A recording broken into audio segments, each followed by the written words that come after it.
Salut les gamers, bienvenue à Professeur Board Game, je m'appelle David. Aujourd'hui pour notre épisode de Board Game 101, on va apprendre à jouer au jeu Atlantis Rising. C'est un jeu qui a été designé par Galen Sisel et qui a été publié par Z-Man Games. Le jeu peut se jouer de 2 à 6 joueurs et dure environ 60 minutes. Le but du jeu est de construire les 10 composantes qui vont permettre de fabriquer un portail cosmique pour sauver la ville d'Atlantis avant qu'elle ne coule dans les eaux. Pour ce faire, chacun des joueurs va recevoir un personnage avec un pouvoir spécial et chacun des personnages va avoir des ouvriers qu'il va ensuite placer sur le plateau pour aller ramasser les différentes ressources pour pouvoir fabriquer les composantes pour faire le portail cosmique. On retrouve aussi une mécanique de pousser sa chance quand on va placer nos ouvriers sur le plateau. Si on les place dans les endroits qui sont les plus au bout du plateau, c'est des endroits qui sont meilleurs, mais c'est les premiers endroits qui vont couler. Alors on a un risque de perdre nos ouvriers qu'ils ne fassent pas d'action à ce moment-là. Il faut gérer cette petite mécanique-là dans ce jeu-là. Pour le placement initial, on a le plateau de jeu qui ressemble à un casse-tête. Vous avez différentes pièces, vous avez 6 sections de l'île d'Atlantis, plus la section centrale. Vous assemblez le casse-tête. On peut placer les différents jetons de ressources autour du plateau. Donc on a des cubes jaunes, des cubes noirs, des cubes gris et des cubes blancs, qui sont les 4 ressources qu'on va utiliser pour fabriquer les composantes. On a aussi les jetons d'énergie mystique, qui peuvent vous permettre de faire certaines choses. On a des jetons de courage, des jetons de barrière mystique. On a les dés pour lancer, pour générer les ressources. Et on a des ouvriers de disponibles qu'on va pouvoir aller chercher pendant le jeu.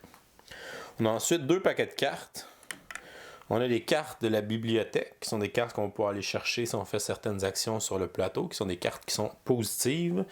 Et on a le paquet de cartes calamité, qui sont les cartes négatives à chacun des tours qu'on va retourner. Et c'est ces cartes-là qui vont nous dire quelle section de l'île va couler. On a aussi le plateau de la flotte. Pendant qu'on notre île est en train de couler, on se fait attaquer par des Athéniens. À chaque tour, le pion de bateau va avancer vers la droite. Plus la partie avance, plus les Athéniens sont forts, plus on va devoir placer des ouvriers sur cette tuile-là pour les combattre à chaque tour. Sinon, on va perdre des tuiles sur notre île. Pour les personnages, on a 6 personnages dans le jeu qui ont chacun un pouvoir. Vous avez le protecteur qui, lui, génère un jeton de courage à chacun des tours. Vous avez l'explorateur qui a besoin d'un de moins sur ses lancers de dés pour obtenir des ressources. Vous avez le prêtre qui génère un jeton d'énergie mystique à chacun des tours. Vous avez ensuite l'érudite qui est meilleure pour piger des cartes dans la bibliothèque. Elle pige plus de cartes ou garde plus de cartes. Vous avez ensuite l'astrologue qui peut placer ses ouvriers après les cartes calamité pour être sûr que ses ouvriers ne coulent pas. Et finalement, vous avez l'ingénieur qui peut fabriquer une composante avec un rabais d'une ressource ou il peut faire la ressource à plein prix et faire 2 fois son pouvoir. Dans chacune des parties, on va devoir fabriquer 10 composantes pour remporter. Par contre, les composantes ne sont pas nécessairement les mêmes d'une partie à une autre. On a différents paquets de composantes. On a les composantes A, B, C et on a même les composantes D qui sont plus difficiles, qu'on peut utiliser pour mettre le jeu un petit peu plus difficile. On va toujours placer la composante du noyau de puissance. Après ça, on va placer 3 composantes de 3 lettres de notre choix. Plus la lettre est avancée, plus les composantes sont difficiles à faire. Alors, si on veut une partie qui est plus difficile, on enlèverait les composantes A et on pourrait remplacer par les composantes D. Si on veut une partie facile, une première partie, on recommande de prendre 3 composantes A, 3B et 3C. Vous allez voir que chaque carte de composante, on retrouve en haut à gauche le coût en ressources pour fabriquer cette composante-là. On doit donc utiliser 2 cubes jaunes et 3 cubes gris pour fabriquer le gouvernail.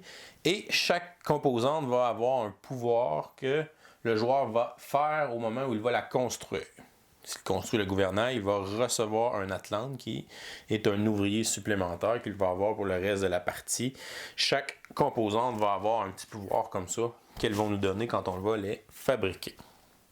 Au début de la partie, chacun des joueurs va recevoir sa carte de personnage, va recevoir 3 Atlantes, qui sont les ouvriers, de sa couleur. Il va pouvoir en acheter jusqu'à 3 supplémentaires pendant la partie pour se rendre à un total de 6. Et chaque joueur va recevoir aussi un jeton d'énergie mystique. En bas de sa carte de personnage, on voit un résumé des différentes phases de jeu à chacun des tours, qui est un bonnet de mémoire pour les joueurs. Et vous avez à droite, qu'est-ce qu'on peut faire avec les jetons d'énergie mystique. Pour un jeton d'énergie mystique, vous pouvez ajouter un à un jet de ressources. Pour 2 jetons d'énergie mystique, vous pouvez transmuter une ressource. Ça veut dire transformer un cube d'une couleur en un cube d'une autre couleur. Pour 3 énergies mystiques, vous pouvez annuler une carte inondation. Et on marque un petit astérix à 3, ça veut dire qu'on peut faire cette action-là avec d'autres joueurs. On peut mettre 3 énergies mystiques ensemble à plusieurs joueurs et faire cette action-là. Et même chose avec l'action à 5 énergies mystiques. On peut la faire en collectif avec d'autres joueurs. On peut retourner une tuile inondée pour avoir cette tuile-là de disponible sur le plateau, qui peut être très bon à faire. Le premier joueur sera le joueur qui était le dernier à nager. Il va prendre le jeton premier joueur et on va être prêt à commencer la partie. La première phase de jeu qui est la phase des placements des ouvriers. Les joueurs vont pouvoir placer sur le plateau leurs différents ouvriers. Chacun des joueurs a 3 ouvriers. Normalement, on commence par le premier joueur, il va placer ses 3 ouvriers. Ensuite, le deuxième joueur va placer ses 3 ouvriers, et ainsi de suite, jusqu'à ce que tous les joueurs aient placé leurs ouvriers.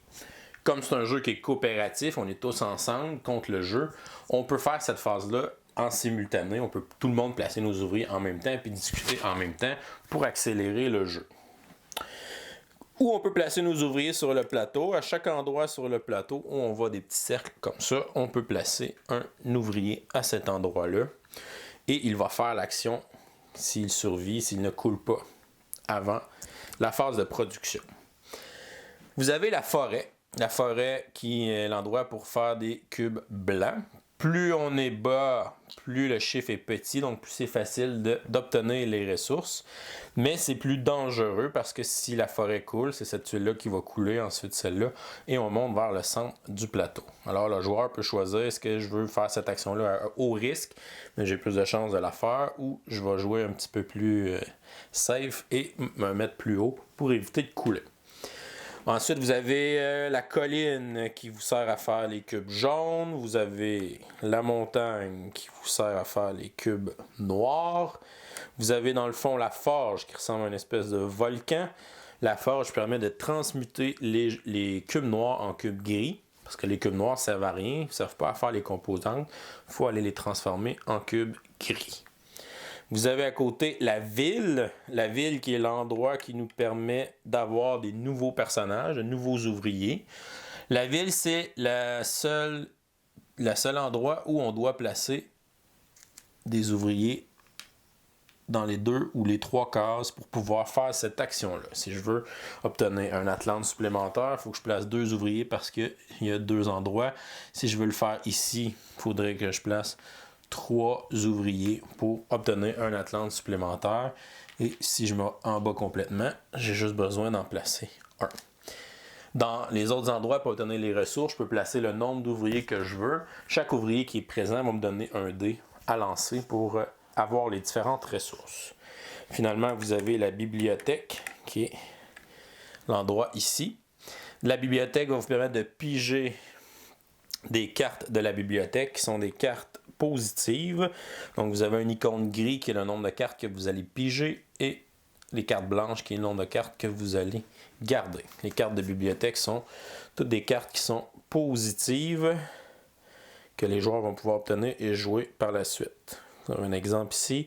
Obtenez 2 Atlantes gris que vous allez pouvoir jouer au tour supplémentaire. Ça vous donne 2 ouvriers pour un tour. On a une autre carte qui vous permet de placer un jeton d'énergie de bouclier mystique sur la tuile de votre choix. Les jetons de bouclier mystique, les petits jetons bleus. Si je le place sur la tuile qui est ici, à la première inondation qu'il va avoir, on va enlever le bouclier au lieu de retourner la tuile. C'est donc très bon d'aller chercher des cartes dans la bibliothèque. On peut aussi placer des ouvriers au centre du plateau. dans le temple. Et chaque ouvrier qui est là va vous donner un jeton d'énergie mystique quand il va faire sa phase de production. Et dernier endroit où on peut placer des ouvriers, on peut aller placer des ouvriers sur le champ naval pour combattre ici. À chaque fin de tour, on va lancer le dé de combat et il faut que le nombre d'ouvriers soit égal au lancer de dés. Plus la partie va avancer, plus le dé va obtenir des bonus, alors il va falloir mettre beaucoup d'ouvriers ici. Si jamais on met des ouvriers avec un jeton courage, petit jeton courage, on le met en dessous, cet ouvrier-là va représenter une valeur de 2 pour combattre la flotte des Athéniens. On commence donc le premier tour de jeu. On irait placer nos ouvriers aux endroits où on veut des ressources, ainsi de suite. Chacun des joueurs va placer ses ouvriers où il veut. Généralement, on va essayer d'aller chercher nos ouvriers dans le début de la partie, nos ouvriers supplémentaires, pour pouvoir les utiliser le plus de tours possible pendant la partie. Au début du tour, il ne faut pas oublier que le protecteur gagnait un jeton courage et le prêtre gagnait un jeton d'énergie mystique. Le protecteur va décider de placer son jeton courage sur un combattant dans la flotte. Une fois que tous les joueurs ont placé leurs ouvriers, on s'en va à la phase de calamité. Dans cette phase-là, on va tourner une carte calamité par joueur. Le premier joueur tournerait la première carte. On a une inondation de bibliothèque. Ça veut dire que la première tuile de bibliothèque va se faire inonder. Le joueur blanc avait placé un personnage sur cette tuile-là. Cette tuile-là se fait inonder. On la tourne de l'autre côté. Et il perd son ouvrier. Il perd pour le tour. Il le remet sur sa fiche de personnage. Cet ouvrier-là ne fera pas d'action pendant ce tour-là. Si jamais le joueur blanc avait eu un jeton courage, il aurait pu le placer sur son ouvrier. Et à ce moment-là, si la tuile se fait inonder, le jeton courage va être perdu, mais l'ouvrier va pouvoir faire immédiatement l'action avant de revenir sur son plateau. Mais là, ce n'était pas le cas. Le joueur blanc n'avait pas de jeton courage, il perd son ouvrier à ce moment-là pour le tour. Par la suite, le deuxième joueur tournerait la carte suivante des calamités. On a une inondation contrôlée qui nous dit d'inonder 2 tuiles dans les sections de notre choix. Et on commence toujours par les extrémités. Alors là, les joueurs vont discuter ensemble et vont décider de retourner 2 tuiles. Une tuile dans la colline et une tuile dans les montagnes. Troisième joueur fait la même chose avec sa carte calamité et on a une carte mer calme, aucune inondation. La phase de calamité est terminée. Maintenant, on passe à la phase de production. On a le joueur jaune qui a un ouvrier ici dans la forêt. Il va lancer un dé. Comme il est l'explorateur, il rajoute 1 à son dé, il obtient 4 et il obtient un cube blanc qu'il peut placer sur son personnage. Il reprend son ouvrier. Il va lancer ensuite un dé ici pour une ressource jaune. Il réussit. Et un autre dé en haut. Il réussit aussi. Il fait 2 cubes jaunes. L'explorateur est très bon pour aller chercher des ressources parce qu'il ajoute 1 à son dé. Il a fini, il a récupéré tous ses ouvriers. Ensuite, le joueur blanc va reprendre ses ouvriers ici dans la ville et va gagner un nouvel ouvrier. Il en a rendu à 4 ouvriers.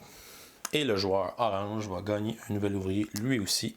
Il sera rendu à 4. On vient de finir la phase de production. Maintenant, on va aller faire la phase d'attaque. Dans la phase d'attaque, on va regarder les personnages qui ont été placés dans la flotte. On a 2 Atlantes qui sont là, dont un qui est courageux, qui compte pour 2.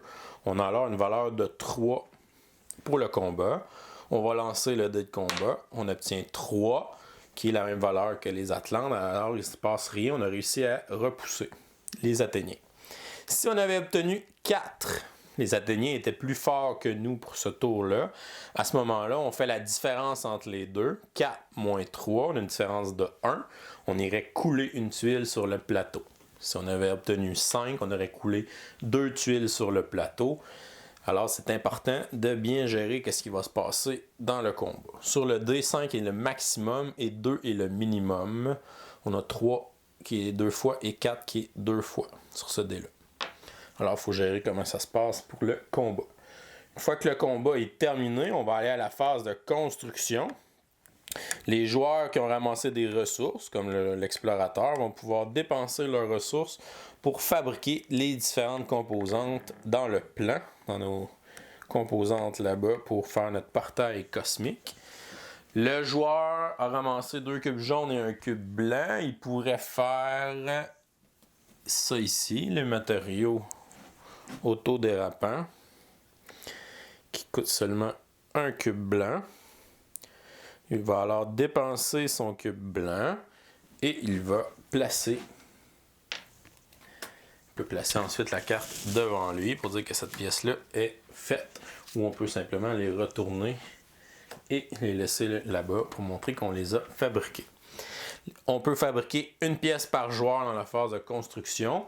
Et on ne peut pas s'échanger de ressources pendant la partie, à moins de jouer une carte de bibliothèque qui me permet de donner une ressource à quelqu'un. Alors, c'est difficile de partager les ressources dans ce jeu-là. On va essayer chacun de se spécialiser dans certaines ressources pour aller faire les différentes pièces. Une fois que c'est terminé, le pion premier joueur passe au joueur suivant. Et on recommence un autre tour comme ça. Les joueurs vont gagner lorsqu'ils vont avoir terminé de fabriquer toutes les pièces, les 10 pièces qui sont dans le plan ici. Et si jamais toute l'île coule, les joueurs vont perdre. Alors si jamais on coule toute l'île au complet, les joueurs vont perdre la partie. C'est comme ça qu'on joue au jeu Atlantis Rising. Je vous reviens avec mon opinion personnelle. Qu'est-ce que je pense du jeu Atlantis Rising? Pour les composantes, on a d'abord le plateau qui est un énorme casse-tête, qui est vraiment cool de la manière qu'il est fait, de la manière que le plateau s'inonde au fur et à mesure que la partie avance, le fait que ce soit des actions qui sont plus fortes au bout, puis que plus la partie avance, moins on a d'actions disponibles, moins ce sont des bonnes actions. Ça nous fait des décisions intéressantes à savoir quelle tuile on veut protéger avec nos énergies mystiques, avec nos boucliers mystiques, qu'est-ce qu'on veut protéger sur l'île, quelle tuile qu'on veut avoir le plus longtemps possible pour faire cette action-là, pour ramasser le plus de ressources possible. Vraiment bien pour le plateau de jeu. Pour les ouvriers, on a les petits personnages, c'est très bien. Pour les ressources, on a pris vraiment quelque chose de générique. On a pris des cubes de différentes couleurs. C'est sûr que c'est pas les jetons les plus attrayants pour les ressources, mais ça fait ce qu'on a à faire. On a les dés qui sont des dés à 6 faces très standards. Les jetons de bouclier mystique, les jetons de courage sont des petits jetons en carton, sont corrects. Pour les plateau de personnages, le petit tête de jeu en bas qui est très le fun là, pour le tour de jeu.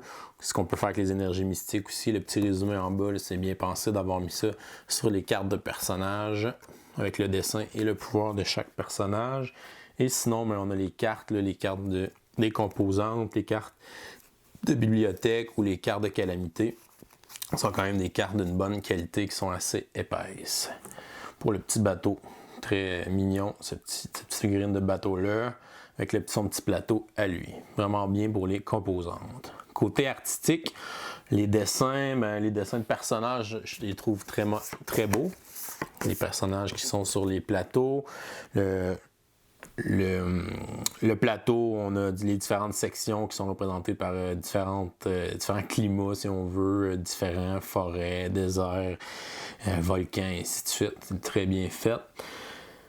Sinon, pas d'autre chose, les cartes calamité aussi, les dessins représentent les mêmes sections que sur le plateau, alors c'est facile de bien identifier tout ça.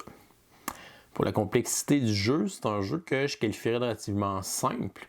C'est un jeu qui peut être un bon jeu pour enseigner un jeu coop à des gens qui sont pas très habitués de jouer à des jeux coop. Par contre, il faut faire attention dans ce jeu-là parce que si on a un Alpha Gamer dans notre groupe, ça peut un peu scraper notre expérience de jeu avec Atlantis Rising. L'Alpha Gamer, c'est le joueur d'expérience qui dit à tout le monde quoi faire, qui dit à tout le monde où se placer parce que c'est lui qui a la meilleure solution pour gagner le jeu. Dans ce jeu-là, il n'y a pas grand-chose pour arrêter un Alpha Gamer, alors faut faire attention, laisser vraiment la chance aux autres de faire les actions qu'ils veulent faire, de développer leur stratégie. c'est le petit risque dans ce jeu-là, avec des joueurs qui sont un peu moins expérimentés. Pour le nombre de joueurs, le jeu se joue de 2 à 6. À 2, on dirait qu'il manque un petit peu quelque chose, donc je dirais 3 et plus, là, le jeu est vraiment amusant, Atlantis Rising. Ensuite, ce qui est le fun avec les cartes des composantes, comme on a les différentes lettres, les A, B, C et D, ça nous permet de moduler la difficulté de la partie. Si on commence à être habitué à jouer, bien là, on va mettre les composantes D avec les C puis les B. Si on commence, on va mettre A, B, C. Si on veut une partie intermédiaire, bien, on pourrait mettre A, B, D, et ainsi de suite. On peut varier la difficulté avec les différentes composantes qu'on va placer sur le plateau. Les composantes qui sont plus fortes sont beaucoup plus dures à faire, mais ont aussi des bons pouvoirs sur ces composantes-là. Alors, ça vient balancer un petit peu aussi là, le fait que ça prend plus de ressources pour les faire. Une autre chose qui est négative dans ce jeu-là, je trouve, c'est le rôle du protecteur. Le protecteur, c'est celui qui gagne un jeton courage à chaque tour. Ça veut dire que son pouvoir il est bon pour aller combattre la flotte des Athéniens. Il n'y a aucun pouvoir sur le plateau pour venir ramasser des ressources ou pour l'aider à faire des pièces, des composantes dans le plan. Alors lui, généralement, il va aller chercher ses ouvriers, puis après ça, il va aller se battre le reste de la partie. Fait que quand il se bat, il ne fait pas grand-chose. Il va seulement lancer le dé de combat. On va lui laisser lancer le dé de combat parce qu'il n'y a rien d'autre à faire dans son jeu. Il ne lancera pas d'autres dés pour aller chercher des ressources. Donc généralement, ce rôle-là est un petit peu plate à jouer si jamais on est une partie à 6 joueurs.